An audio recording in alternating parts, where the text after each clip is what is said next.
and welcome to the first podcast for 2020 of Bonsai Stuff. It's me, Scott Martin from Bonsai Matsu, sunny old Melbourne, Australia. Early February, so we've got the tail end of our summer kicking on at the moment. And it's been weird. It's been really very different this latest summer, as I'm sure a lot of people that live in Australia will agree. And there's been a fair bit of Australia on the news around the world with our fires and all that sort of stuff. So we've experienced a range of temperatures and in climatic conditions that have made bonsai a little bit different, tough. We got swapping from 45 degrees Celsius one day to 19 degrees the next. Extreme heat and humidity one day, and next it's cold, dry, and blowing a gale, or there's hail coming down. So they do say Australia is four seasons in one day, especially down in Melbourne, and that's what we've had lately. So it's been, from a bonsai perspective, it's been a little bit challenging. So anyway, welcome back. Hope everybody had a lovely Christmas period and New Year, and we're back into it. It's a busy time at the moment with bonsai here in Melbourne.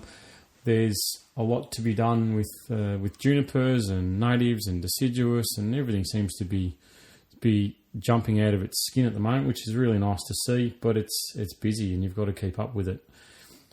Keeping things growing too long can mean things get too thick, and well, it's probably not high on the radar with being back at work or being back at school or whatever. You still need to keep up the work with the bonsais. It doesn't take a long time, but it definitely needs your attention. Anyway, so for the podcast this year, you'll notice there's a little bit of an intro. Things are changing up just a little bit. There's going to be a segment called What's on the Bench, which I'll start introducing every month as well. I'll just pick one of the trees that I've worked on and go through the different facets of the care that I've put into it, and maybe the different stages of production and what I'm doing at that time, because I get a bit of inquiry asking about what to do at different stages of trees, which is highly normal and it's highly expected. So I thought I'd go through and talk about different trees that I've worked on and what I've done to them over the period and what's being done to them sort of right now, to give you a bit of a feel for maybe not everything's in a finished state. So what's going through my head at that time that I'm working on a tree. So this episode is going to have one on a big needle juniper that I've worked on just recently. So I'll come back to that one a little bit later on. And the topic for this podcast is really to cover off what's been happening post decandling for black pines as well. What I've experienced, what I've found, what I should expect.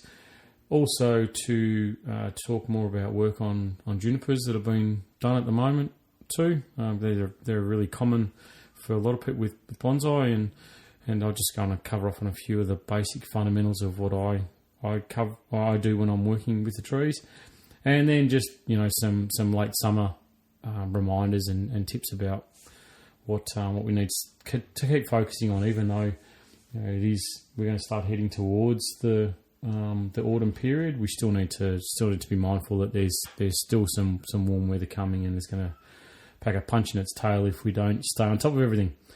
Then we'll get on to what's going to happen in the next podcast too, so you guys can know what to look forward to. So thanks for joining in, and let's get into it.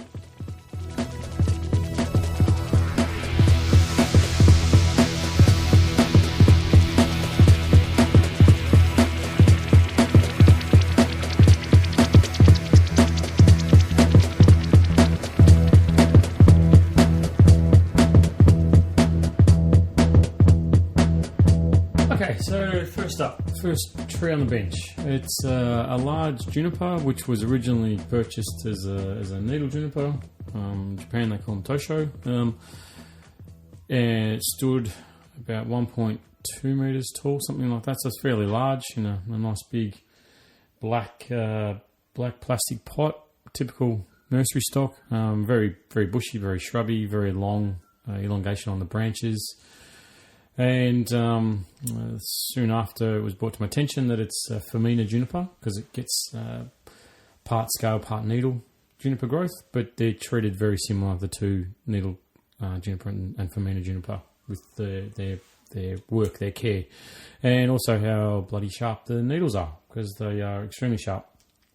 So the first plan of attack with it was, as I do with almost all of my trees, is when I get something that's got a developed trunk or a mature trunk that's brought me into to buy it, I focus on setting the branches with heavy wires. So put the branches into the key positions and don't worry too much about going for the finished shape yet or refinement of the pads or tertiary branches, that sort of stuff. Just focus on the primary branching, get them where I want them, make sure they've set, cut off any that are surplus to my design. And with junipers too, I don't cut the branches flush with the trunk, because the cambium more often than not will not roll over and heal on a mature tree, so you'll be left with this unusual or awkward looking cut on the trunk where the bark hasn't grown. So I'll leave a gin. So gin's just the dead branch, and I'll peel the bark off and let it naturally bleach and age, and then if need be, put some carving into it, or let it dry out. So that was the first lot of work that was done back in July 2015. Then a couple of years later, once the branches had set, it was put into a pot, and further refinement was undertaken. Guy wires used to draw down branches even further, and I make sure that when I put the wire on, I used a big heavy copper wire for that tree, because the branches were quite thick and needed to be held in place without any movement. I always have in the back of my mind that when I do something like that, when I do set the branches, I want to do it once. I don't want to have to worry about taking those wires off and then having the branch bounce back up to where it was, or even partly up to where it was. I want to make sure that that branch is then set in place pretty much for the rest of that design that it's going to be following.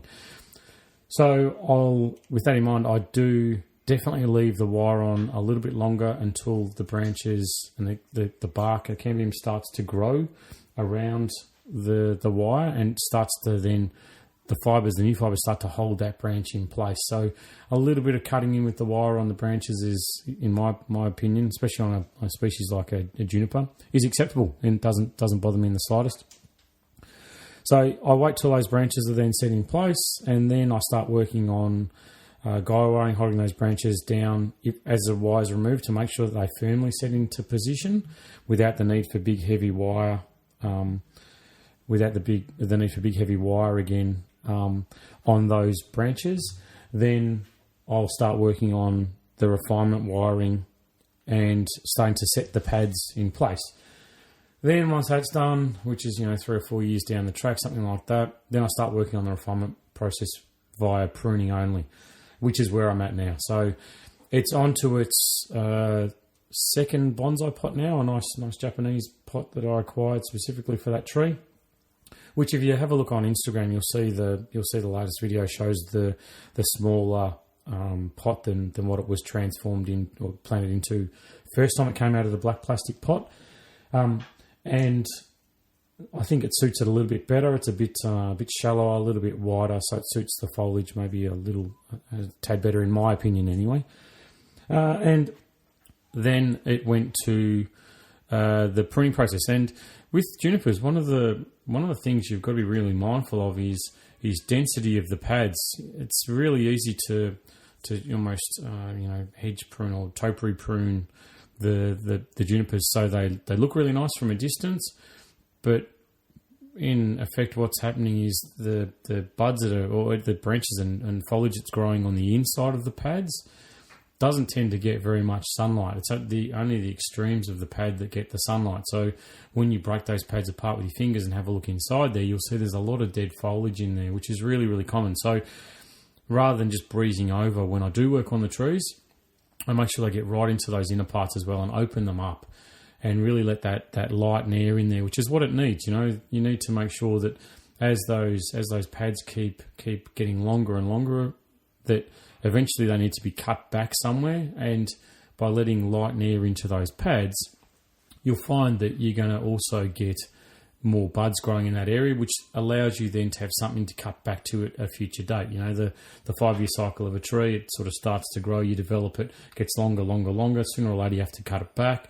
What do you cut it back to? You cut it back to those inner buds, or the buds that are growing in the areas where you've opened them up and let the sun in and the air into. So it's really important to make sure that you do focus on that. Not just the design of the tree, but functionality of the tree as well. You know, if you go back and listen to earlier podcasts, you know, good structures, good bonsai, and I think that always needs to be the focus every time. Not just the one-dimensional view of a photograph, but it's the whole view of the entire tree. And that's why I think it's important when I upload photos to Facebook and Instagram and that sort of stuff, I'll try and put a video on there to show you warts and all where the tree's at. You know, whether there's a sacrifice branch, whether there's a gap or whatever, because designing a tree for a one-dimensional front view, it's not always the best way. Well, it's definitely not the best way to do things. And I think that you need to have the overall tree in your mind when you're working on things and you're placing pads. So you want to make sure that you keep your pads nice and light and airy, and when you prune them, there's been a lot of articles and discussion about pinching and scissor work on junipers. My approach is you never pinch a juniper. There's no need to. You should use scissor work. You're not taking away the new growth of the tree, which is what provides its strength. So by scissor pruning only parts, you're leaving a lot of the other new stuff there. When you do pinch a juniper, you tend to grab everything that's new off the tree and tear it off. So you're making multiple breaks, where really if you use scissors, you're cutting one point. It's maybe not as smooth and refined in the final shape of the pad, but I like that. I don't like them to look completely manicured. I like them to look a little bit more natural, with their growth maybe sticking out from the pad design. But anyway, personal thing, up to me. I don't use pinch junipers. I only use scissors when I work on them, and you can see the results from the trees that I've put up pictures of. Another thing working with any tree, but it's particularly junipers, is the planes of design that I consider in the back of my mind, which is if you look at a vertical or a horizontal line, I try and make it that I don't have any pads on the same vertical or the same horizontal plane. Always make them slightly different. So when you're looking at it, you get, instead of like one big blob of foliage, you can break that pad into multiple areas, and one slightly higher, slightly to the left, slightly to the right, breaks it up, lets the air and light in there, but also draws the viewer's attention in because you've got multiple areas of interest. So I think when you're designing junipers, it's really quite easy to lump everything together and make one big pad. I think where the interest comes from, no matter the size of the tree, whether it's very small or very large, I think the interest comes from breaking those pads apart into 2 or 3 different pads. So over the whole tree, rather than working with 3 pads of design, you may be working with 6, 8, 9, 10, something like that. And I think that provides a greater, again, my opinion, it provides a greater area of interest for you and for the viewer as well. So junipers are a staple of almost anyone that has bonsai. Somewhere in the collection there'll be a juniper, and I think they're a great species. I think if you look at the foliage, the different types, the needle, the scale foliage, they tend well to life as a bonsai, and their care is quite simple. You know, I don't think that they handle being protected very well. I keep mine in a very open space, exposed to the elements, lots of air, lots of water. Always water the foliage when I water my trees to ensure that any of those little nasties like spider mites and that sort of stuff that love nice, crackly, dry environments tend to move on and find somewhere else to live. They're relatively pest and disease free. Do get a few issues with them from time to time.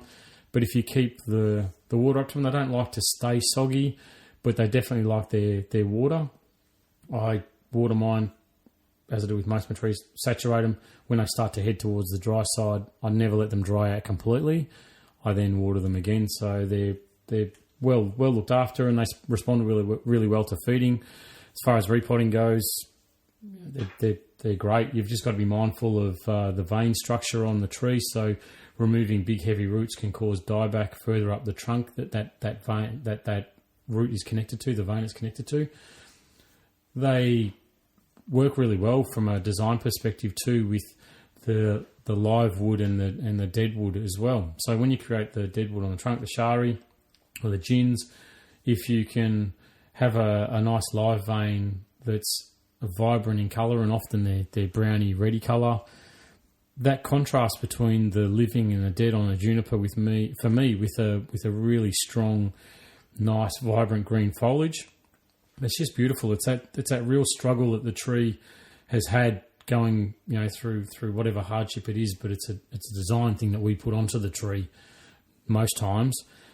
That contrast between the living and the dead really puts a smile on my dial, because I love that contrast of the nice, beautiful, lush foliage. And another thing I keep in mind is that I never let the foliage get too heavy on a tree, because it can draw away from the trunk. So your foliage needs to be in proportion. The size of your foliage needs to be in proportion with the size of your trunk, with the size of your tree. So having a pad that's sort of 15, 20 centimetres big on a trunk that's maybe 2 centimetres is not right. It just looks out of whack. So you need to keep in your mind that no matter whether the tree is 1.2 metres tall or whether it's 300 mil tall, the foliage needs to be in, and branches need to be in proportion to that size tree.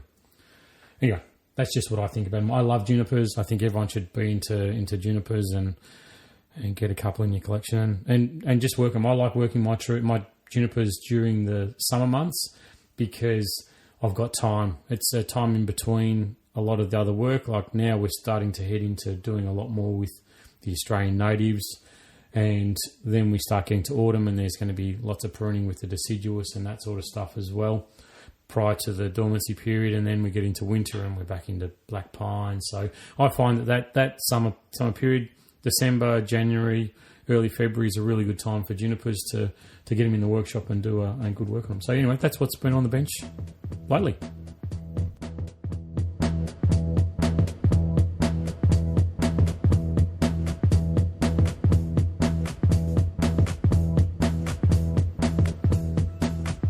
Alright, so Japanese black pines. We've done the decandling back in December, and as a result, there should be a second flush of growth. And right now is an interesting time for them, because there's various different approaches to it. And I was asked just about the other day, what do I do with my black pines at this time of the year, because there's buds everywhere and it's growing, and should I remove anything? So I just want to clarify what my approach to dealing with black pines after decandling is. I don't do anything at this stage. So they're left in full sun, lots of growth. There's no fertiliser on them, because I don't want the new growth to be too long and too strong. So I let the tree use its own resources to grow new buds, whether that be 1, 2, 3, 5, 6, whatever it is. And I don't remove any buds at this stage. The principle for it is really quite simple, that if you do start removing buds now before they've reached their maturity, before dormancy coming into the winter period, the resources that were being allocated to the buds that you're removing then suddenly go to the remaining buds that are left, and then they will get too long and too strong, so you're pushing the growth further away. So one of the aims of decandling is to improve our ramification, or increase our ramification, going from one area, removing that candle, ending up with 2 buds coming from that one area as opposed to the one that was there originally. Now we want the growth to be nice and compact. We want our ramification on our bonsai to be nice and as close to the trunk as we possibly can, to keep everything well refined. Now, when we decandle, we do that, we achieve shorter needles also, but by removing those buds too early, that tight ramification that we want to end up with suddenly disappears, because we end up with long growth. So I do not remove anything until I get to my winter work, which is when I'll go through, and if there's, say, 5 buds growing from the one cut site, then I'll go through and I'll remove, I use the Goldilocks principle, which is I get rid of the the too large, get rid of the too small, and keep the ones that are just right. And I break back to which two I keep are the ones which are flowing in a naturally forking direction. I said forking. And that I don't have to look at wiring too heavily to try and manipulate around to where I want them to be. And also that they're about the right size too. Like they're a uniform size of new candle that's forming all over the entire pine. So don't do too much with your black pines at the moment. Don't feed them. Keep the water up to them definitely over the summer period, but don't go looking at removing buds until we get to the winter work for black pines. So with summer swinging around about, we're getting winds and nice hot dry days down in Melbourne. There's been humidity, there's been everything. Watering is a really tough thing to get right at the moment. You know, too much water, your trees suffer. Too little water, your trees suffer. So you've got to try and get that fine, delicate balance in between. Not saying I get it right all the time. I'm not saying that everyone gets it wrong all the time, but it's just something that you need to be really mindful of. Don't just go into an automatic mode where you're watering twice a day automatically. It's, you know, at the moment it's about 9:15 and the trees haven't needed a water this morning. Whereas, you know, normally on a warm day I'd be out there at about 7 o'clock in the morning and I'd have the trees all nice and wet. Whereas today they're still wet from late yesterday's water, so I may leave them till a little bit longer and let them dry out a little bit more. So it's that process of being given water and then using that water and then having that water taken away from them, then reapplying it. It's not constantly keeping them in a wet state. That's not going to be best for your trees. So just a reminder that we need to really keep an eye on watering at this time. So I wanted to let you in on a little story or an incident that's happened at Bonsai Matsu over the last couple of weeks. There was a day just around New Year's Eve, something like that, where we had really strong winds, about 120 km an hour winds belting through the place. And I pride myself on towing down all my trees, doing the right thing, making sure everything's secure so I can withstand a cyclone. But that's not the case. So this particular tree I'm going to tell you a story about is a Banksia marginata. It's quite large in a very large custom-made stone imitation pot. The tree weighs a ton. It's very large. Again, if you want to have a look at it, you'll see it through the Instagram feed or Facebook feed. It's an absolute doozy of a tree. Really, really thick, really gnarly, beautiful structure. The pot suits it perfectly. Should I say suited it perfectly? So I think you can know where I'm going to go with this story. Anyway, so we had this wind, strong wind overnight. Checked all the trees, no problems. Everything's tied down. Everything's great. Go out the next morning, having a walk around, and lo and behold, I see the big Banksia smashed on the side, on the ground. The tie downs had snapped in the wind, and the tree had come off the bench. And it was, because it's a large tree, I had it up fairly high, maybe sitting at about maybe 1.2 metres, 1.3 metres off the ground to give a nice visible view of the trunk and the structure of the tree. Anyway, so the thing was on the ground, and my heart stopped because one of the key branches up towards the apex had snapped in the fall. The pot was decimated. It was broken into pieces. But the upside to the story is, and the moral of the story is, you should always tie your trees into your pots. So I used a heavy 3.5mm aluminium wire to tie the tree in and secure it, and did a 4-way tie down, which means the tree, rather than just having a single strand of wire, left to right across the nabari of the tree, holding it in across the root ball, I had it where it ran right the way around the entire base of the tree, connected to each other, and then firmly tied to the bottom of the pot. So even though the pot had broken, part of the apex had broken, when I picked it up, the root ball stayed intact. So the roots were not disturbed in the slightest.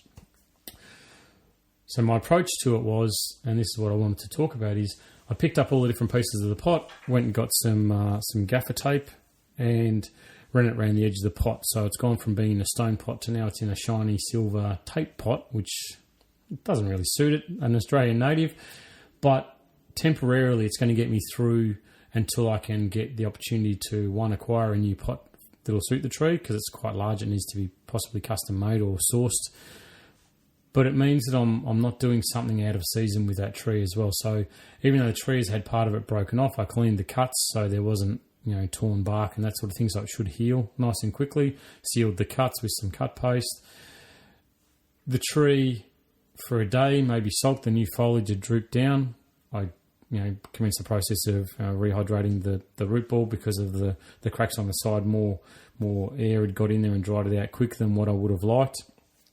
But within a day, the tree's back to where it was. So now it's, a month later, and looking at the tree, bar the beautiful silver tape pot that it's sitting in now, you wouldn't know that the tree had been through that incident. The hole where the apex had snapped off, it's given me an opportunity to think about a redesign, which, it's forced a decision on me rather than being my decision. But that's the part about bonsai. You just keep rolling with it. You're never at a static point, as I've talked about before. You're always evolving, you're always changing, you're always doing something new. And sure, I moped and sulked and said, if only I'd done this, if only I'd done that. I wish it hadn't fallen off the bench. But you know what? It did fall off the bench. It did snap the pot. It did break the apex. It's not the end of the world. All I'll do is I'll now come up with a different design for the tree, rebuild it. And, a month later, I was looking at it last night before wanting to record this podcast today. I looked and I thought, you can hardly see the hole in the apex because there's so much new growth in there because all that sunlight's got in there, and the tree's super healthy and super strong that it hasn't missed a beat based on falling off the podium. So, if you can look after your trees well, do everything you possibly can within your means to make sure that they're perfect in a perfect environment. But when it goes wrong, just roll with it. Just take the next step. Keep looking forward. Never look back and say, "Oh, if only this had happened." Whatever. If a tree's trunk snaps and you're left with one low branch, it goes from being an informal upright to a semi-cascade with a redesign. It's not the end of the world. Bonsai's great. Bonsai's dynamic. Bonsai's that constantly wet piece of clay that we keep getting to resculpt and remold and remake. It's not put into the kiln, set, and that's it. We forget about it. It's perpetual. It's ongoing. So even though it's it's a shocking thing that I wish had never happened, that's what it is. It's now got a new outlook for 2020. So bring it on. Okay, so we're drawing the podcast to a conclusion now. Thanks again, as always, for listening in. Get in touch, as always, Scott at bonsaimatsu.com or via Instagram or Facebook. It's a pleasure to talk and be involved in your bonsai journey as well. So please reach out if you'd like any assistance or reassurance or anything like that, because I love it. It's great. So thank you very much. And I just wanted to finish it with saying something that I heard the other day. You don't know what you don't know. I heard someone mentioning something to me about, I can't remember what it was now, but they were going on about it and they said, well, you don't know what you don't know. And that's so true with bonsai. And that's why I think your eyes and your ears need to be always open and never closed. Even when you think you've got everything down pat, listen, take it in, absorb it. Doesn't mean you need to chop and change your strategy or your approach to things. But I think you've always got to keep an open mind that things can get better and things can improve, because things have been done a certain way for 20, 30, 50 years. Doesn't mean it's always the right way to do it, and doesn't mean that there's not a slightly better way or an improvement on a process or a technique or whatever it is. So keep an open mind. The world's a great place for bonsai. We're all connected in one way or another, and through our love of trees, and I think that network that we've got should be drawn upon from time to time, and it'll only make you a better bonsai person and make your trees live that little bit longer, hopefully. So they should be here well after we're dust and settled in the ground. So anyway, thank you for tuning in. As always, look forward to it, and the next one will be rolling. Big plans for this year with this. Hope you enjoy the new format with the what's on the bench approach. And until next time, good bonsai.